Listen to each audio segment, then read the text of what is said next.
اگر آپ اپنے آباء و اجداد کی تاریخ اور اپنے بزرگوں کی تاریخ سے ناواقف ہوں گے، آپ کبھی عزت نفس کے ساتھ ملک میں زندہ نہیں رہ سکتے۔ یہ تو دنیا کا قانون ہے،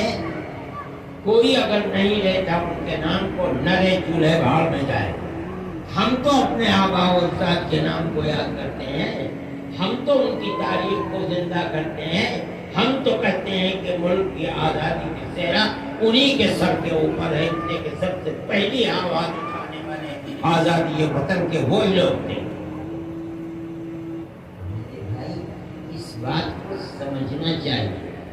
کس طریقے پر انہوں نے قربانی دی ہے۔ میں ایک بات ہے جو پہلے مجھے کہنی چاہیے تھی،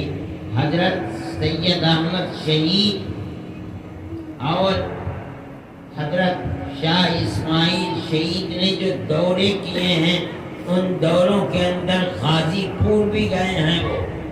اور غازی پور کی یہ تاریخ تھی کہ وہاں کے ایک نواب نے اپنا ایک بیٹا ان کے سپرد کیا، اور اس زمانے کے اندر 1,00,000 چاندی کا روپیہ آزادی وطن کے جہاد کے لیے ان کو دیا، اور یہ کہا کہ میں مولانا آپ کو اپنا بیٹا دے رہا ہوں، اور میرے دل میں تمنا یہ ہے کہ جس طرح